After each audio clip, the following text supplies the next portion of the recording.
Oke, di sini kita akan menghitung PPh 21 untuk yang bukan pegawai ya, atau ya bukan pegawai atau pegawai tidak tetap. Nah, jadi ada cara pertama. Nah, ini dia. Ini cara pertama. Ini cara yang kedua.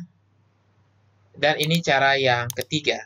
Nah, ini saya akan menggunakan cara yang ketiga di accurate, yaitu menghitung PPh 21 bukan pegawai, tidak berkesinambungan, dihitung dari secara kumulatif ya. 50% dikali penghasilan bruto dikali tarif pasal 17. Jadi tarif pasal 17 yang ini ya. Nah, ini pasal 17-nya. Oke. Jadi misalnya ini langsung kasus. Misalnya Dr. Andrean, honor jasa pemeriksaan karyawan sebesar 17 juta. Nah, dibayarkan pada bulan Januari 2020. Nah, jadi untuk itu caranya di sini pertama Dr. Andrean ini kita masukkan dia sebagai pemasok. Jadi saya klik di bagian pembelian, saya klik di pemasok. Nah, di pemasok ini saya masukkan nama, saya copy saja misalnya Dr. Andrean ya. Nah, Dr. Andrean. Nah, di sini saya pastikan ya, pemasok adalah penjual jasa orang pribadi dikenakan PPh 21. Nah, ini harus diketik atau di checklist. Lalu, di bagian pajak saya masukin nomor NPWP-nya ya. Nah, ini nomor NPWP Dr. Andrean. Coba saya copy, apakah bisa? Oke, bisa. Nah, setelah itu saya klik di simpan. Nah, saya klik simpan ya. Jadi, Dr. Andrean ini sudah berhasil disimpan. Nah, jadi kalau kita lihat pajaknya dia seperti ini. Nah, secara otomatis Dr. Andrean ini akan ditambahkan di sini. Kalau kita lihat di bagian karyawan. Nah, di bagian karyawan, nah, dia akan secara otomatis ditambahkan di sini. Di daftar karyawan juga. Nah, berarti di sini sapaan Dr. Andrean. Nah, tanggal masuk, nah sekian. Nah, misalnya tanggal masuk tanggal sekian, oke. Kemudian di sini NPWP-nya sama yang tadi yang kita buat dan status pekerjanya adalah bukan pegawai penjajah barang dagangan dan tidak dicentang NPWP-nya ini tidak dicentang. Nah, seperti itu ya. Oke. Sekarang bagaimana cara melakukan transaksi? Jadi waktu melakukan transaksi pertama kita pastikan dulu di barang dan jasa ini ada nama jasanya. Jadi kita harus buat item jasa. Jadi misalnya di sini saya buat item jasa yang baru ya. Nah, jasa dengan nama pemeriksaan kesehatan karyawan. Nah, jadi biaya. Nah, biaya pemeriksaan. Nah, misalnya sini biaya pemeriksaan kesehatan karyawan, jenisnya jasa. Nah, kemudian di sini saya tidak isi ya. Saya tidak isi, biarkan saja. Nah, lalu akun-akun ini saya mulai pilih. Berarti di sini misalnya biaya karyawan. Saya buat sini biaya karyawan. Saya pilih ya. Nah, misalnya biaya karyawan apakah ada? Atau saya buat ini biaya lainnya juga ya. Oke, saya buat biaya lain, tidak apa-apa. Nanti kalau misalnya ada biaya pemeriksaan karyawan, silahkan dimasukkan di sini. Nah, untuk penjualan, saya buat saja penjualan lainnya, ya, atau pendapatan dari luar usaha lainnya. Nah, oke, seperti ini. Setelah itu, ini saya akan simpan. Nah, saya simpan dulu. Nah, sekarang saya akan buat faktur pembelian. Jadi, di faktur pembelian, nah, di sini disebutkan bulan Agustus ya. Oke, tidak apa-apa. Kalau saya lihat di sini bulan Agustus, Januari ya, Januari. Nah, setelah itu saya buat di sini Andrea. Nah, ini nomor fakturnya saya buat. Kemudian jasanya saya pilih pemeriksaan karyawan. Nah, sebesar 1 juta. Sebanyak 17 orang ya. Nah, 17 orang. Nah, perhatikan di sini PPh-nya sudah muncul ya. PPh-nya sudah muncul 425.000. Nah, PPh 21. Nah, PPh 21 muncul sebesar 425.000. Nah, kita lihat. Oke. Yang menjadi pertanyaan, 425.000 ini dapat dari mana?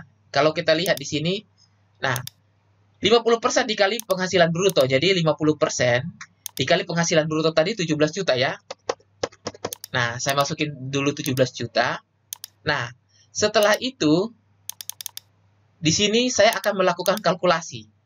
Jadi, sama dengan, berarti kalau 50% dikali 17 juta sama dengan ini, dikali 17 juta. Nah, 8.500.000. Nah, 8.500.000 ini kita akan kalikan dengan tarif yang 5%. Berarti ini sama dengan, oke. Nah, ya. Di sini kita lihat. Jadi tidak ada lagi istilahnya per bulan. Pokoknya PPh 21-nya adalah 425.000. Jadi sama dengan 5% dikali dengan 8.500.000 sama dengan 425.000. Nah, jadi kalau kita lihat perhitungan sini sudah pas ya. Nah, oke. Nah, kalau begitu kapan bukti potong ini dihasilkan? Jadi bukti potong itu akan dihasilkan pada saat nanti kita melakukan pembayaran. Nah, jadi di sini saya simpan dulu. Ya, saya simpan. Nah, pada saat nanti kita melakukan pembayaran, nah ini dia. Saya lakukan pembayaran di sini ya, di pembayaran pembelian. Saya ambil Dr. Andrean, kemudian saya ambil banknya apa saja, misalnya Bank Mandiri Rupiah Surabaya. Nah, lalu saya ambil yang tadi ya, tagihan yang 17 juta. Nah, maka di sini kalau kita lihat, saya klik simpan. Nah, klik simpan. Nah, kita akan melihat kembali jurnalnya ya. Nah, jadi kalau kita lihat secara jurnal, maka hutang PPh 21 karyawan itu sudah 425.000 ya, Dr. Andrean ini. Nah, 425.000. Jadi ini sudah langsung menghasilkan bukti potong. Nah, jadi kalau kita cetak di sini, ini kita hanya cetak pembayaran pemasoknya saja. Tapi kalau bukti potong bisa kita lihat dari sini. Lihat dari laporan, dia berada di sini. 17.21 yang 6 ya. Nah, di sini saya tidak klik di bagian masa bulan Januari atau bulan yang lain, tetapi di September ya, karena tadi transaksi pembayaran terjadi di September 2020. Nah, setelah itu baru saya klik di sini. Nah, ini dia. Jadi bukti potongnya adalah penghasilan 21 yang tidak final atau pasal 26 ya. Nah, ini ada Dr. Andrean. Jadi penghasilan brutonya, nah ini adalah dasar penanggalan pajak setelah dikurangi di 50%, baru dikalikan dengan tarif 5% dan di sini Rp425.000. Nah, ini. Jadi ini bukti potongnya ya. Nah, yang 17.21 yang 6. Oke, sekarang kita lanjut lagi bagaimana kalau dengan tarif yang sama ternyata orang ini ya, Bagus Setiono, dia sebagai konsultan marketing, dia tidak memiliki NPWP ya. Nah, ini perhitungannya saya buat sama saja dengan Dr. Andrean, tetapi si Bagus Setiono ini tidak memiliki NPWP. Jadi begini. Nah, sekarang saya langsung saja klik di pemasok ya. Pemasok saya buat di sini namanya adalah Bagus. Nah, Bagus Setiono ya. Nah, Bagus Setiono, kemudian penjual jasa orang pribadi. Nah, di pajak ini saya tidak mengisi NPWP dia. Nah, saya klik di sini, tetapi di bagian pajak saya tidak memasukkan NPWP dia, saya klik simpan. Oke, sehingga kalau kita lihat di bagian perusahaan, di karyawan, pasti sudah ada masuk nama Bagus Setiono. Oke ya, kita lihat di Bagus Setiono. Nah, kita lihat pajak penghasilannya ada, tetapi NPWP-nya tidak ada. Oke, sekarang misalnya saya buat jasa sama. Saya buat pembelian. Nah, saya buat faktur pembelian. Saya masukkan sebagai Bagus Setiono. Nah, ini Bagus Setiono saya masukkan. Saya anggap saja jasa marketing itu sama dengan pemeriksaan tadi ya. Pemeriksaan kesehatan. Oke, saya anggap sama saja. Tetapi yang berbeda kali ini adalah Bagus Setiono sejumlah 1 juta ya. Nah, jadi kuantitasnya 17, harganya 1 juta, berarti 17 juta. Nah, perhatikan di sini lebih mahal ya. Jadi PPh 21 yang dikenakan 510.000. Nah, 510.000 itu dapat dari mana? Jadi di sini kalau kita lihat, kalau dia tidak memiliki NPWP, maka saya asumsinya ini sama ya. Nah, 425.000 ini harus dikali dengan 120%. Jadi saya buat di sini misalnya 120%. Nah, sama dengan ini dikali ini. Nah, 510.000. Jadi 20% lebih tinggi. Karena dia tidak memiliki NPWP, makanya dikenakan 20% lebih tinggi ya. Nah, seperti itu.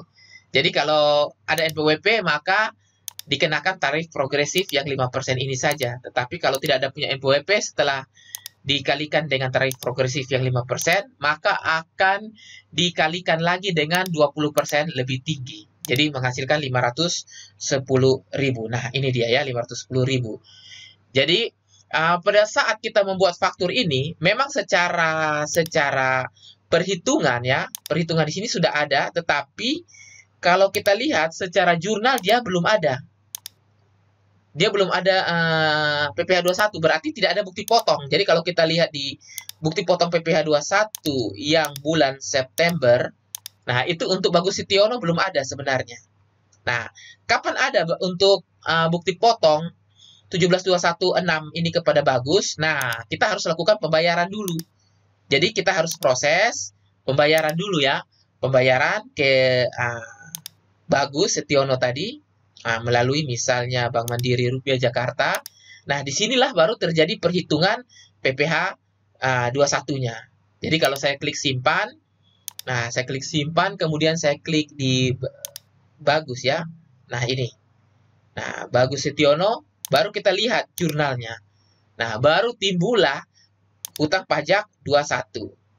Nah, berarti di sini baru kita bisa melihat bukti potong untuk Bagus Setiono. Nah, ini dia di bagian bawah ya. Nah, jadi sudah bisa kita print. Nah, jadi pada saat kita melakukan pembayaran untuk Bagus Setiono ini pun bisa kita lakukan dari sini ya, atau dengan Dr. Andrian tadi dari pembayaran. Nah, pembayaran kita bisa pilih di sini, misalnya Bank Mandiri Rupiah Jakarta, kita masukin tanggalnya kapan kita bayarkan. Nah, kemudian kita tinggal pilih ya, pilih dari coba ya PPh pembelian. Nah, ini dia PPh pembelian. Nah, ini. Jadi kita bukan lagi memilih dari sini, dari pencatatan gaji, tidak. Karena yang tadi Bagus Setiono dengan Dr. Andrian itu kan merupakan bukan pegawai, ya. Bukan pegawai. Jadi kita harus ambilnya di bagian PPh pembelian. Nah, ini dia. Baru kita bisa membayarkan PPh-nya si Bagus Setiono dengan PPh-nya Dr. Andrian yang tadi. Nah, ini dia seperti ini ya. Baru kita masukkan nomor KAP, KJS dengan NTPN-nya pada bulan depannya ya. Nah, bulan depannya atau mungkin bulan ini terserah. Maksudnya kita akan membayar pada saat tanggal kita kapan kita bayar. Nah, disitulah baru kita lakukan pembayaran di tanggal yang kita bayarkan. Nah, seperti itu ya. Nah, ada catatannya juga di sini.